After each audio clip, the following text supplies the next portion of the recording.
ಎಲ್ರಿಗೂ ನಮಸ್ಕಾರ. ನಾನು ಶಿಲ್ಪಾ. ಇವತ್ತಿನ ವಿಡಿಯೋದಲ್ಲಿ ಅಂದರೆ ತುಂಬ ಜನಕ್ಕೆ ಕೂದಲು ತುಂಬ ಉದುರ್ತಾ ಇರುತ್ತೆ, ತುಂಬ ದಿನದಿಂದ ಬೆಳಿತಾನೆ ಇಲ್ಲ ಅನ್ನೋರಿಗೆಲ್ಲ ನಾನು ಇವತ್ತು ಯಾವ ರೀತಿ ಕೂದಲನ್ನ ಪೋಷಣೆ ಮಾಡಬೇಕು ಅನ್ನೋದ್ರ ಬಗ್ಗೆ ತಿಳಿಸ್ಕೊಡ್ತಾ ಹೋಗ್ತೀನಿ. ಎಲ್ಲೂ ವಿಡಿಯೋನ ಸ್ಕಿಪ್ ಮಾಡದೆ ನಾನು ಹೇಳಿದ್ದೆಲ್ಲ ಫಾಲೋ ಮಾಡಿದ್ದಾದರೆ 100% ಕೂದಲು ಉದುರೋದನ್ನ ತಡೆಗಟ್ಬೋದು. ತುಂಬ ಜನ ವಿಡಿಯೋಗಳನ್ನ ಮಾಡಿರ್ತಾರೆ, ನೋಡಿರ್ಬೋದು. ಆದರೆ ಒಂದೇ ರಾತ್ರಿಲೇ 1 ಇಂಚು 2 ಇಂಚು ಕೂದಲು ಬೆಳೆಯುತ್ತೆ, ಒಂದು ವಾರಕ್ಕೆ 2 ಇಂಚು ಕೂದಲು ಬೆಳೆದ್ಬಿಡುತ್ತೆ ಅಂತ ಎಲ್ಲ ವಿಡಿಯೋಗಳನ್ನ ಮಾಡ್ತಾರೆ. ಅದೆಲ್ಲ ಸುಳ್ಳು. ಆದರೆ ಕೂದಲು ಉದುರ್ತಾ ಇದೆ ಅಂದರೆ ಅದಕ್ಕೇನೋ ಪೋಷಕಾಂಶಗಳ ಕೊರತೆಯಿಂದನೂ ಉದುರ್ತಾ ಇರುತ್ತೆ. ಹಾಗಾಗಿ ನಾವು ಆ ಪೋಷಣೆಗಳ ಕೊಟ್ಟು ಒಂದು ತಿಂಗಳಾದರೂ ಬೇಕಾಗುತ್ತೆ. ಅದು ಮತ್ತೆ ನಮಗೆ ರಿಕವರ್ ಆಗಿ ಚೆನ್ನಾಗಿ ಹೊಸ್ದಾಗಿ ಬೆಳಿಬೇಕು ಅಂದರೆ 1 ತಿಂಗಳಾದರೂ ತಗೊಳುತ್ತೆ. ಈ ರೀತಿ ನಾನು ಹೇಳಿದ ವಿಧಾನದಲ್ಲಿ ಮಾಡ್ತಾ ಹೋದರೆ ಕೂದಲು ಉದುರೋದನ್ನ ನಾವು 100ಕ್ಕೆ 100 ನಿಲ್ಲಿಸ್ಬೋದು ಅನ್ನೋದ್ರ ಬಗ್ಗೆ ನಾನು ಹೇಳ್ತೇನೆ. ಮೊದಲು ನಾನು ಒಂದು ಏರ್ ಪ್ಯಾಕ್ ಬಗ್ಗೆ ಹೇಳ್ತೇನೆ. ಇಲ್ಲಿ ನಮ್ಮ ಸುತ್ತಮುತ್ತ ಸಿಗುವಂಥ ಒಂದಷ್ಟು ಗಿಡಮೂಲಿಕೆಗಳಿಂದ ನಾವು ಇದನ್ನು ಮಾಡ್ಕೊಳ್ಬೋದು. ಇದಕ್ಕೆ ₹1 ಖರ್ಚು ಮಾಡೋ ಅಗತ್ಯನೇ ಇಲ್ಲ. ನಾನಿಲ್ಲಿ ದಾಸವಾಳ ಎಲೆಗಳು ಮತ್ತು ವೀಳ್ಯದೆಲೆಗಳು ಮತ್ತು ಕರಿಬೇವಿನ ಸೊಪ್ಪು ಇಷ್ಟನ್ನು ತೊಗೊಂಡಿದ್ದೀನಿ. ನನ್ನ ಕೂದಲಿಗೆ ಎಷ್ಟು ಬೇಕೋ ಅಷ್ಟನ್ನು ನಾನಿಲ್ಲಿ ತೊಗೊಂಡಿದ್ದೀನಿ. ನನ್ನ ಕೂದಲಿಗೆ ಎಲ್ಲ ಎಲೆಗಳನ್ನು 2 ಇಡಿ ಆಗೋಷ್ಟು ತೊಗೊಂಡಿದ್ದೀನಿ. ಅಂದರೆ ನಿಮಗೆ ಎಷ್ಟು ಬೇಕೋ ಅಷ್ಟು ತೊಗೊಂಡ್ರೆ ಸಾಕು. ಮೊದಲು ಆ ಎಲೆಗಳನ್ನೆಲ್ಲ ತೊಗೊಂಡು ಚೆನ್ನಾಗಿ ತೊಳ್ಕೊಬೇಕು. ಈಗ ಮಳೆಗಾಲ ಆಗಿರೋದ್ರಿಂದ ಧೂಳೆಲ್ಲ ಏನಿಲ್ಲ ಅಂದ್ರೂ ಹಾಗೆ ಉಪಯೋಗಿಸ್ಕೊಳ್ಬೋದು. ಏನಾದರೂ ಧೂಳೆಲ್ಲ ಇರುತ್ತೆ ಅಂದರೆ ಆ ಸೊಪ್ಪುಗಳನ್ನೆಲ್ಲ ಕಿತ್ಕೊಂಡು ವೀಳ್ಯದೆಲೆ, ದಾಸವಾಳ ಮತ್ತು ಕರಿಬೇವು ಇಷ್ಟನ್ನು ಎಷ್ಟು ನಮ್ಗೆ ಅವಶ್ಯಕತೆ ಇದೆಯೋ ಎಲ್ಲನೂ ಸಮ ಪ್ರಮಾಣದಲ್ಲಿ ತೊಗೊಳ್ಬೇಕು. ನಾನು ಎಲ್ಲನೂ 2 ಇಡಿ ತೊಗೊಂಡಿದ್ದೀನಿ. ತೊಗೊಂಡಾದ್ಮೇಲೆ ಈ ಥರ ಸಣ್ಣ ಸಣ್ಣದಾಗಿ ಕಟ್ ಮಾಡ್ಕೊಳ್ಬೇಕು. ಇದು ತುಂಬಾ ಒಳ್ಳೆ ನ್ಯಾಚುರಲ್ ಪ್ಯಾಕ್ ಅಂತ ಹೇಳ್ಬೋದು. ತುಂಬ ಕೂದಲು ಉದುರುತ್ತೆ ಅನ್ನೋರಿಗೆ ಬೇಗನೆ ತಡೆಯುತ್ತೆ. ಹಾಗೆಯೇ ಕೂದಲು ಉದ್ರವರೇ ಹಾಕೋಬೇಕು ಅಂತ ಏನಿಲ್ಲ, ಯಾರು ಬೇಕಾದ್ರೂ ಹಾಕೋಬೋದು. ಕೂದಲು ತುಂಬ ಬೆಳಿಬೇಕು ಅಂದ್ರೂ ಹಾಕ್ಕೊಳ್ಬೋದು. ಒಳ್ಳೆ ರಿಸಲ್ಟನ್ನ ಕೊಡುತ್ತೆ. ನೀವೇ ಮಾಡ್ತಾ ಹೋದರೆ ನಿಮಗೇನೆ ಗೊತ್ತಾಗುತ್ತೆ. ಫಸ್ಟು ಈ ಥರ ಸಣ್ಣ ಸಣ್ಣದಾಗಿ ಕಟ್ ಮಾಡ್ಕೊಳ್ಬೇಕು. ಕಟ್ ಮಾಡ್ಕೊಂಡಾದ್ಮೇಲೆ ಮಿಕ್ಸಿಲಿ ಹಾಕ್ಕೊಂಡು ಸ್ವಲ್ಪನೇ ರುಬ್ಕೊಳ್ಬೇಕು. ರುಬ್ಬಬೇಕಾದ್ರೆ ಸ್ವಲ್ಪ ಮೊಸರನ್ನ ಹಾಕ್ಕೊಂಡು ರುಬ್ಕೋಬೇಕು. ಹಾಗೆಯೇ ರುಬ್ಬಕ್ಕಾಗಲ್ಲ, ಸ್ವಲ್ಪ ಮೊಸರು ಒಂದೊಂದು 2 ಸ್ಪೂನಷ್ಟು ಮೊಸರು ಹಾಕ್ಕೊಂಡು ರುಬ್ಕೋಬೇಕು.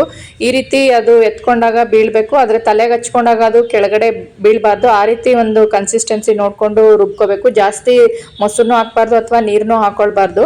ಜಾಸ್ತಿ ಹಾಕೊಂಡ್ಬಿಟ್ರೆ ಕೂದಲಲ್ಲಿ ಹಚ್ಚಿದಾಗ ಎಲ್ಲ ಕೆಳಗೆಲ್ಲ ಹರಿಲಿಕ್ಕೆ ಸ್ಟಾರ್ಟ್ ಆಗಿಬಿಡುತ್ತೆ. ಅದು ಒಂಥರ ಇರಿಟೇಟ್ ಆಗುತ್ತೆ.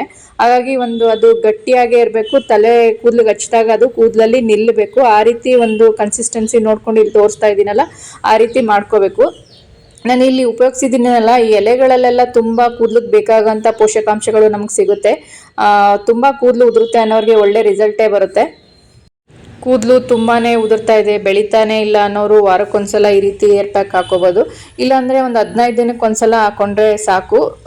ತುಂಬಾ ಚೆನ್ನಾಗಿರುತ್ತೆ. ಈ ರೀತಿ ಎಲ್ಲ ಕಡೆ ಹಾಕೊಳ್ಬೇಕು. ನಮ್ಮ ಕೂದಲು ಎಷ್ಟು ಉದ್ದ ಇರುತ್ತೆ ಅಷ್ಟುದ್ದಕ್ಕೂ ಹಾಕೊಂಡ್ರೆ ತುಂಬಾ ಒಳ್ಳೆಯದು. ಅದು ಏರ್ ಪ್ಯಾಕ್ ಹಾಕೊಂಡ್ಮೇಲೆ 2 ರಿಂದ 3 ಗಂಟೆ ಹಾಗೆ ಬಿಟ್ಟು ಯಾವುದೇ ಶಾಂಪೂನು ಹಾಕ್ದೇನೆ ಬೆಚ್ಚಗಿರೋ ನೀರಲ್ಲಿ ತೊಳ್ಕೊಬೇಕು. ಹಾಗೆಯೇ ಒಂದು ಎಣ್ಣೆ ಕೂಡ ಮಾಡ್ತಾ ಇದ್ದೀನಿ. ಎಣ್ಣೆನೂ ಅಷ್ಟೇ ಹಚ್ಚೋದ್ರಿಂದ ಕೂದಲು ಉದುರೋದು ನಿಲ್ಲುತ್ತೆ. ಹಾಗೆಯೇ ದಟ್ಟವಾಗಿ, ದಪ್ಪವಾಗಿ, ಉದ್ದವಾಗಿ ಕೂಡ ಬೆಳೆಯುತ್ತೆ. ಈ ಎಣ್ಣೆ ನಾನು 3 ಲೀಟ್ರಷ್ಟು ಕೊಬ್ಬರಿ ಎಣ್ಣೆನ ತೊಗೊಂಡಿದ್ದೀನಿ. ಇದು ಮನೇಲಿ ಮಾಡಿರುವಂಥ ಒಂದು ಕೊಬ್ಬರಿ ಎಣ್ಣೆ. ಹಾಗೆಯೇ 1 ಬೌಲ್ ಆಗೋಷ್ಟು ಈರುಳ್ಳಿನ ತೊಗೊಳ್ತಾ ಇದ್ದೀನಿ. ಈರುಳ್ಳಿ ಸಣ್ಣ ಈರುಳ್ಳಿ ಆದರೂ ಸರಿ, ದಪ್ಪ ಈರುಳ್ಳಿನೂ ಆದರೂ ಸರಿ. ಸಣ್ಣ ಈರುಳ್ಳಿ ತೊಗೊಂಡ್ರೆ ತುಂಬಾ ಚೆನ್ನಾಗಿರುತ್ತೆ. ಈರುಳ್ಳಿನ ಈ ಥರ ಜಜ್ಕೋಬೇಕು. ಇಲ್ಲಿ 3 ಲೀಟ್ರಷ್ಟು ಕೊಬ್ಬರಿ ಎಣ್ಣೆ ಇದೆ. ಅದು ಬಿಸಿ ಆಗ್ಲಿಕ್ಕೆ ಇಟ್ಟಿದ್ದೀನಿ. ಬಿಸಿ ಆದ ನಂತರ 1 ಬೌಲಷ್ಟು ಮೆಂತ್ಯನ ಹಾಕಿದ್ದೀನಿ. ಹಾಗೆಯೇ ಜಜ್ಕೊಂಡಂಥ ಈರುಳ್ಳಿನೂ ಸಹ ಹಾಕ್ತಾ ಇದ್ದೀನಿ. ಈರುಳ್ಳಿ ಹಾಕ್ಬೇಕಾದ್ರೆ ಸ್ವಲ್ಪ ಹುಷಾರಾಗಿ ಹಾಕಬೇಕು, ಯಾಕಂದರೆ ಎಣ್ಣೆ ಕಾದ್ಬಿಟ್ಟಿದ್ರೆ ಅದು ಮುಖಕ್ಕೆ ಸಿಡಿಯೋ ಚಾನ್ಸಸ್ ಇರುತ್ತೆ. ಹಾಗಾಗಿ ನೋಡ್ಕೊಂಡು ಹುಷಾರಾಗಿ ಹಾಕೋಬೇಕು.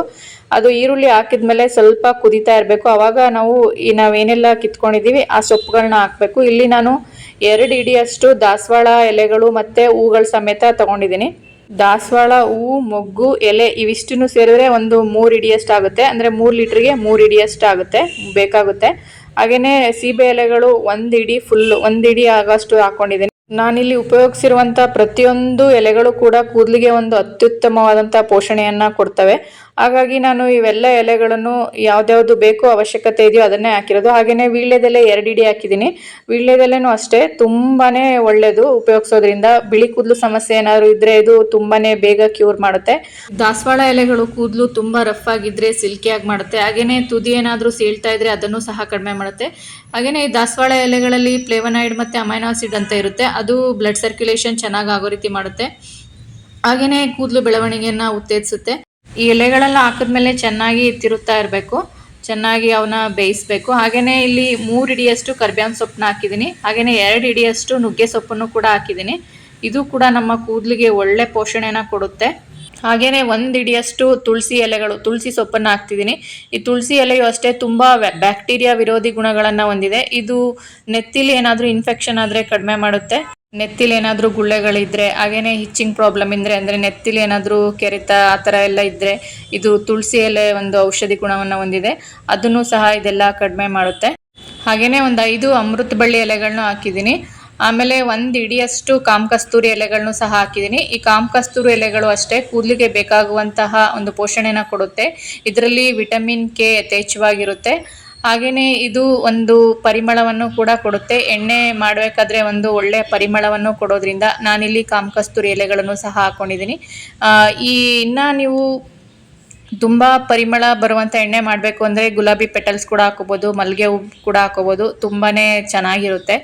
ಪ್ರತಿಯೊಂದು ಸೊಪ್ಪುಗಳನ್ನು ಹಾಕಿದ ನಂತರ ನಾವು ತಿರುವಿ ಚೆನ್ನಾಗಿ ಬೇಯಿಸ್ತಾ ಇರಬೇಕು. ಅದು ಯಾವ ರೀತಿ ಬೆಂದಿರಬೇಕು ಅಂದರೆ ಫುಲ್ಲು ಎಲೆಗಳೆಲ್ಲ ಫುಲ್ ಡ್ರೈ ಆಗಬೇಕು. ಅಂದರೆ ಫುಲ್ಲು ಒಣಗಿದ ಎಲೆ ಥರ ಆಗ್ಬಿಡ್ತವೆ. ನಾವು ಯಾವುದೇ ಎಲೆಗಳನ್ನ ತೊಗೊಂಡು ಪ್ರೆಸ್ ಮಾಡಿದ್ರೆ ಅದು ಫುಲ್ಲು ಪುಡಿ ಆಗುತ್ತೆ. ಆ ರೀತಿ ನಾವು ಬೇಯಿಸ್ಕೊಳ್ಬೇಕು. ಒಂದು ಎಲೆಗಳೆಲ್ಲ ಬೇಯ್ತಾ ಇದೆ ಅನ್ನೋಗ್ಲೇ ನಾವು ಸ್ಟವ್ನ ಸಿಮ್ಮಲ್ಲಿ ಇಟ್ಕೋಬೇಕು, ಇಲ್ಲಾಂದರೆ ಸೀದೋಗ್ಬಿಡುತ್ತೆ. ಆಮೇಲೆ ಎಣ್ಣೆ ಕಲರು ಸಹ ಕಪ್ಪಾಗ್ಬಿಡುತ್ತೆ. ಆ ರೀತಿ ಮಾಡ್ಲಿಕ್ಕೆ ಹೋಗ್ಬಾರ್ದು. ಎಲೆಗಳೆಲ್ಲ ಬೆಂದಿದೆ ಅನ್ನೋಗ್ಲೇ ನಾವು ಸ್ವಲ್ಪ ಸ್ಟವ್ನ ಸಿಮ್ಮಲ್ಲಿ ಇಟ್ಕೊಂಡು ಬೇಯಿಸ್ಕೋಬೇಕು. ಈರುಳ್ಳಿನೂ ಅಷ್ಟೇ ಎಲ್ಲ ಬೆಂದು ಸ್ವಲ್ಪ ಗೋಲ್ಡನ್ ಕಲರ್ ಆಗಬೇಕು.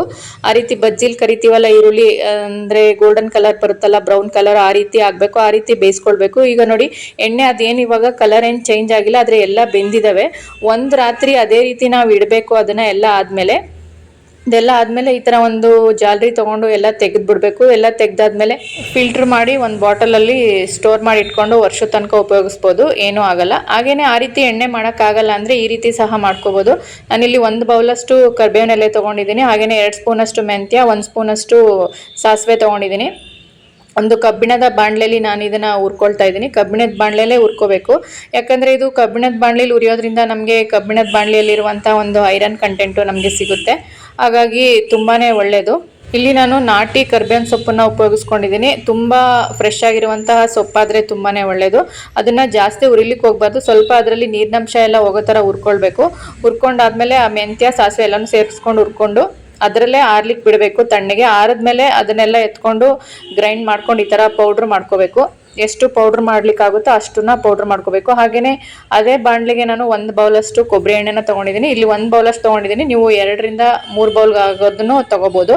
ಹಾಗೆಯೇ ಒಂದು 4 ಅಮೃತ ಬಳ್ಳಿ ಎಲೆಗಳನ್ನು ಸಹ ಈ ಥರ ಕಿತ್ಬಿಟ್ಟು ಹಾಕ್ತಾ ಇದ್ದೀನಿ. ಈ ಅಮೃತ ಬಳ್ಳಿ ಎಲೆಗಳು ಅಷ್ಟೇ ತುಂಬಾ ಒಳ್ಳೆಯದು ಕೂದಲು ಬೆಳವಣಿಗೆಗೆ. ಹಾಗೆಯೇ ಬಿಳಿ ಕೂದಲು ಸಮಸ್ಯೆ ಇದ್ದರೆ ಇದು ಅತ್ಯದ್ಭುತವಾದ ಒಂದು ಪರಿಹಾರ ಅಂತಲೂ ಹೇಳ್ಬೋದು. ಹಾಗೆಯೇ ಅಮೃತ ಬಳ್ಳಿ ಎಲೆಗಳು ಹಾಕಿದ್ಮೇಲೆ ಸ್ವಲ್ಪ ಅದನ್ನು ತಿರುಗ್ತಾ ಇರಬೇಕು. ಅದನ್ನು ಒಂದು 2 ನಿಮಿಷ ಹಾಗೆ ಬೇಯಿಸ್ಕೋಬೇಕು. ಅದಾದಮೇಲೆ ನಾವು ಮಾಡಿರುವಂಥ ಒಂದು ಪುಡಿಯನ್ನು ಅಲ್ಲಿಗೆ ಹಾಕ್ಬಿಟ್ಟು ಒಂದು 5 ನಿಮಿಷ ಈ ರೀತಿ ತಿರುಗ್ತಾನೆ ಇರಬೇಕು, ಇಲ್ಲಾಂದರೆ ಎಣ್ಣೆ ಕಪ್ಪಗಾಗ್ಬಿಡುತ್ತೆ. ಅದನ್ನು ಚೆನ್ನಾಗಿ ನಾವು ಕುದಿ ಬರುತ್ತಲ್ಲ ಅಲ್ಲಿ ತನಕ ನಾವು ಕುದಿಸ್ತಾನೆ ಇರಬೇಕು ಸಿಮ್ಮಲ್ಲಿ ಇಟ್ಕೊಂಡು. ಅದಾದಮೇಲೆ ಈ ಥರ ಹೊಗೆ ಬರುತ್ತಲ್ಲ ಆವಾಗ ನಾವು ಆಫ್ ಮಾಡಿಬಿಡ್ಬೇಕು. ಆಫ್ ಮಾಡಿದ್ಮೇಲೂ ಸಹ ಅದನ್ನು ತಿರುಗ್ತಾ ಇರಬೇಕು, ಯಾಕಂದರೆ ಎಣ್ಣೆ ಸೀದೋಗ್ಬಿಡುತ್ತೆ. ಅದನ್ನು ಕಬ್ಬಿಣದ ಬಾಣಲೆಲೇ ಬಿಟ್ಟು ಆರಿಸ್ಬೇಕು. ಹಾಗೆಯೇ ನಾವು ಎಣ್ಣೆನ ಹಚ್ಚೋದು ತುಂಬಾ ಮುಖ್ಯ ಆಗಿರುತ್ತೆ. ಕೂದಲಿಗೆ ನಾವು ಯಾವ ರೀತಿ ಎಣ್ಣೆ ಹಚ್ತೀವಿ ಅದನ್ನು ತುಂಬ ಮುಖ್ಯ. ನಾನಿಲ್ಲಿ 2 ರೀತಿ ಎಣ್ಣೆ ಮಾಡೋದನ್ನು ತೋರಿಸ್ದೆ. ಅಂದರೆ ಜಾಸ್ತಿ ಸೊಪ್ಪುಗಳನ್ನು ಉಪಯೋಗಿಸಿ, ಹಾಗೆಯೇ ಕರ್ಬೇವಿನ ಸೊಪ್ಪನ್ನು ಉಪಯೋಗಿಸಿ. ನಿಮಗೆ ಜಾಸ್ತಿ ಸೊಪ್ಪುಗಳು ಸಿಕ್ಕಿಲ್ಲ ಅಂದರೆ ಈ ರೀತಿ ಕರ್ಬೇವಿನ ಸೊಪ್ಪನ್ನು ಉಪಯೋಗಿಸ್ಕೊಂಡು ಸಹ ಮಾಡ್ಬೋದು. ಇದು ಕೂಡ ತುಂಬ ಒಳ್ಳೆ ರಿಸಲ್ಟನ್ನು ಕೊಡುತ್ತೆ. ಈ ಕರ್ಬೇವಿನ ಎಲೆ ತುಂಬ ನಮ್ಮ ಕೂದಲನ್ನ ಕಪ್ಪಾಗಿ ಬೆಳಿಲಿಕ್ಕೆ ಸಹಾಯ ಮಾಡುತ್ತೆ. ಈ ರೀತಿ ಎಣ್ಣೆನ ನಾವು ವಾರದಲ್ಲಿ 3 ದಿನ ಹಚ್ಕೊಳ್ಬೇಕು. ವಾರದಲ್ಲಿ 3 ದಿನ ಹಚ್ಕೊಂಡು ತಲೆ ಸ್ನಾನ ಮಾಡೋದ್ರಿಂದ ಕೂದಲು ತುಂಬ ಚೆನ್ನಾಗಿ ಬೆಳೆಯುತ್ತೆ. ಹಾಗೆಯೇ ಎಣ್ಣೆನ ನಮ್ಮ ಕೂದಲು ಎಷ್ಟು ಉದ್ದ ಇರುತ್ತೆ ಅಷ್ಟು ಉದ್ದಕ್ಕೂ ನಾವು ಹಚ್ಕೊಳ್ಬೇಕು. ಎಣ್ಣೆ ಎಲ್ಲ ಹಚ್ಕೊಂಡಾದ್ಮೇಲೆ ನೆತ್ತಿಲಿ ಚೆನ್ನಾಗಿ ಮಸಾಜ್ ಮಾಡಬೇಕು. ಮಸಾಜ್ ಮಾಡೋದ್ರಿಂದ ನಮಗೆ ಕೂದಲಿಗೆ ಬ್ಲಡ್ ಸರ್ಕ್ಯುಲೇಷನ್ ಆಗುತ್ತೆ. ಹಾಗೆಯೇ ಕೂದಲು ಚೆನ್ನಾಗಿ ಬೆಳೆಯುತ್ತೆ. ನಮ್ಮ ಕೂದಲಿಗೆ ಹೊರಗಡೆಯಿಂದ ಪೋಷಣೆ ಕೊಡೋದಲ್ಲದೆ ನಮ್ಮ ಊಟದಲ್ಲೂ ಸಹ ಪೋಷಕಾಂಶಗಳು ಇರೋ ರೀತಿ ಮಾಡ್ಕೋಬೇಕು. ಅಂದರೆ ಈ ರೀತಿ ನಾವು ಫುಡ್ಗಳನ್ನು ಯಥೇಚ್ಛವಾಗಿ ತಿನ್ನೋದ್ರಿಂದ ಕೂದಲು ಉದುರೋದನ್ನ ತಡೆಗಟ್ಟಬಹುದು. ಹಾಗೆಯೇ ಮನೆಯಲ್ಲೇ ನ್ಯಾಚುರಲ್ ಆಗಿ ಹೇರ್ ಕಲರ್ ಹೇಗೆ ಮಾಡ್ಕೊಳ್ಳೋದು ಅನ್ನೋದ್ರ ಬಗ್ಗೆನೂ ತಿಳಿಸ್ಕೊಡ್ತೇನೆ. ನಾನು ಇಲ್ಲಿ 3 ಬೀಟ್ರೂಟ್ ತೊಗೊಂಡಿದ್ದೀನಿ. ಅದನ್ನು ಸಣ್ಣದಾಗಿ ಕಟ್ ಮಾಡಿ ಒಂದು ಕುಕ್ಕರಲ್ಲಿ ಸ್ವಲ್ಪ ನೀರು ಹಾಕಿ ಬೇಯಿಸ್ಲಿಕ್ಕೆ ಇಟ್ಟಿದ್ದೀನಿ. ಆ ನೀರನ್ನು ನಾನು ಒಂದು ಪಾತ್ರೆಯಲ್ಲಿ ಫಿಲ್ಟರ್ ಮಾಡ್ಕೊಂಡು ಇಟ್ಕೊಂಡಿದ್ದೀನಿ. ಅದಾದಮೇಲೆ ಇನ್ನೊಂದು ಕಡೆ ಡಿಕಾಕ್ಷನ್ ಮಾಡಲಿಕ್ಕೆ ಅಂದರೆ ಟೀ ಪೌಡ್ರು ಒಂದು ಲೋಟದಷ್ಟು ನೀರು ಹಾಕಿ ಅದಕ್ಕೆ 2 ಸ್ಪೂನಷ್ಟು ಟೀ ಪೌಡ್ರನ್ನ ಹಾಕ್ಕೊಳ್ತಾ ಇದ್ದೀನಿ. ಯಾವುದೇ ಟೀ ಪೌಡ್ರ್ ಆದರೂ ಪರವಾಗಿಲ್ಲ. ಅದು ಚೆನ್ನಾಗಿ ಕುದಿಬೇಕು. ಕುದ್ದಾದ್ಮೇಲೆ ನೀರು ಹಾಕಿರ್ತೀವಲ್ಲ ಅದ್ರದ್ದು ಕ್ವಾಂಟಿಟಿ ಸ್ವಲ್ಪ ಕಡಿಮೆ ಆಗಬೇಕು. ಅಲ್ಲಿ ತನಕ ನಾವು ಸ್ವಲ್ಪ ಸಿಮ್ಮಲ್ಲಿ ಇಟ್ಬಿಟ್ಟು ಚೆನ್ನಾಗಿ ಕುದಿಸ್ತಾ ಇರಬೇಕು.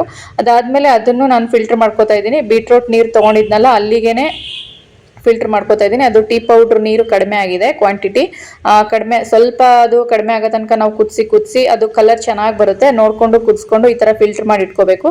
ಹಾಗೆಯೇ ನಾನು ಇಲ್ಲಿ ಉಪಯೋಗಿಸ್ತಾ ಇರೋಂಥದ್ದು ನ್ಯಾಚುರಲ್ ಮೆಹಂದಿ. ಯಾವುದೇ ಮೆಹಂದಿ ಆದರೂ ನ್ಯಾಚುರಲ್ ಆಗಿರೋವಂಥದ್ದನ್ನು ಉಪಯೋಗಿಸ್ಕೊಳ್ಬೋದು. ನಾನು ನನ್ನ ಕೂದಲಿಗೆ ಎಷ್ಟು ಬೇಕೋ ಅಷ್ಟನ್ನು ತೊಗೊಂಡಿದ್ದೀನಿ, ನಿಮ್ಗೆ ಎಷ್ಟು ಬೇಕಾಗುತ್ತೆ ಅಷ್ಟನ್ನು ತೊಗೊಳ್ಳಿ. ಹಾಗೆಯೇ ಮೆಹಂದಿಗೆ ನಾನು ಸ್ವಲ್ಪನೇ ಅದನ್ನು ಫಿಲ್ಟರ್ ಮಾಡಿ ಇಟ್ಕೊಂಡಿದ್ನಲ್ಲ, ಬೀಟ್ರೂಟ್ ನೀರು ಮತ್ತು ಡಿಕಾಕ್ಷನ್ ನೀರು ಅದನ್ನು ಸ್ವಲ್ಪನೇ ಹಾಕ್ಕೊಂಡು ಮಿಕ್ಸ್ ಮಾಡ್ತಾ ಇದ್ದೀನಿ. ಮೆಹಂದಿನ ಕಲಿಸ್ಬೇಕಾದ್ರೆ ಯಾವಾಗ್ಲೂ ತುಂಬ ನೀರಾಕಿ ಒಂದೇ ಸಲ ಕಲಿಸ್ಬಿಡ್ಬಾರ್ದು. ಸ್ವಲ್ಪನೇ ಹಾಕೊಂಡು ನೋಡಿಕೊಂಡು ಒಂದು ಅಳತೆಯಲ್ಲಿ ಕಲಿಸ್ಕೊಳ್ಬೇಕು. ಅದು ತಲೆಗೆ ಹಚ್ಚಿದ್ರೂ ನಮ್ಮ ಕೆಳಗಡೆ ಬರಬಾರ್ದು, ಆ ರೀತಿ ಕೂದಲಲ್ಲಿ ಚೆನ್ನಾಗಿ ನಿಂತ್ಕೋಬೇಕು, ಆ ರೀತಿ ಹಚ್ಕೊಳ್ಬೇಕು. ಈ ರೀತಿ ಕನ್ಸಿಸ್ಟೆನ್ಸಿಲಿ ಹಚ್ಕೋಬೇಕು. ಅದಾದಮೇಲೆ ಅರ್ಧಷ್ಟು ನಿಂಬೆಹಣ್ಣನ್ನು ಹಾಕೋತಾ ಇದ್ದೀನಿ. ನಿಂಬೆಹಣ್ಣು ಹಾಕೋದ್ರಿಂದನೂ ಅಷ್ಟೇ ಡ್ಯಾಂಡ್ರಫ್ ಸಮಸ್ಯೆ ಇದ್ದರೆ ಕಡಿಮೆ ಆಗುತ್ತೆ. ಹಾಗೇನೆ ಕಲರ್ ಚೆನ್ನಾಗಿ ಬರುತ್ತೆ. ಈ ರೀತಿ ನಾವು ಮನೆಯಲ್ಲೇ ನ್ಯಾಚುರಲ್ ಆಗಿ ಹೇರ್ ಕಲರ್ ಮಾಡ್ಕೋಬೋದು. ಹಾಗೇನೆ ಇದನ್ನ ಮಿಕ್ಸ್ ಮಾಡಾದ್ಮೇಲೆ ಒಂದು ರಾತ್ರಿ ಇಡಬೇಕು. ಒಂದು ರಾತ್ರಿ ಇಟ್ಟ ಮೇಲೆ ಇದನ್ನ ಉಪಯೋಗಿಸ್ಕೊಳ್ಬೋದು. ಒಂದು ರಾತ್ರಿ ಇಟ್ಮೇಲೆ ಈ ಥರ ಸಾಫ್ಟಾಗಿ ತುಂಬ ಚೆನ್ನಾಗಿ ಬಂದಿರುತ್ತೆ, ಕಲರು ಸಹ ನೀಟಾಗಿ ಬರುತ್ತೆ. ಇದನ್ನು 2 ರಿಂದ 3 ಗಂಟೆ ಹಚ್ಕೊಳ್ಬೇಕು. ಹಾಗೆಯೇ ಯಾವುದೇ ಶಾಂಪು ಹಾಕ್ದೇನೆ ಹಾಗೆಯೇ ತೊಳ್ಕೊಬೇಕು. ಮತ್ತು ಅದ್ರ ನಾಳೆಗೆ ಎಣ್ಣೆ ಹಾಕ್ಕೊಂಡು ನೀಟಾಗಿ ತಲೆ ತೊಳ್ಕೊಬೇಕು. ಈಗ ಮಾಡೋದ್ರಿಂದ ಕೂದಲು ತುಂಬ ಚೆನ್ನಾಗಿ ಬೆಳೆಯುತ್ತೆ. ಹಾಗೆಯೇ ಒಂದು ಒಳ್ಳೆ ಪೋಷಕಾಂಶಗಳೆಲ್ಲ ನಮ್ಮ ಕೂದಲಿಗೆ ಸಿಗುತ್ತೆ. ನಾನು ಹೇಳಿದ್ದೆ ಇದೆಲ್ಲ ಮಾಡ್ತಾ ಬಂದರೆ ಕೂದಲು ಉದುರೋ ಸಮಸ್ಯೆ ನೀವು ತಡೆಗಟ್ಟಬಹುದು. ಹಾಗೆಯೇ ಇದೇ ಥರ ಹೇರ್ ಕೇರ್ ವಿಡಿಯೋಗಳು ನಿಮ್ಗೆ ಹೆಚ್ಚು ಬೇಕು ಅಂದರೆ ಒಂದು ಲೈಕ್ ಮಾಡಿ. ಹಾಗೆಯೇ ಸಬ್ಸ್ಕ್ರೈಬ್ ಮಾಡ್ಕೊಂಡಿಲ್ಲ ಅಂದರೆ ಸಬ್ಸ್ಕ್ರೈಬ್ ಮಾಡ್ಕೊಳ್ಳಿ. Thank you for watching. Thank you.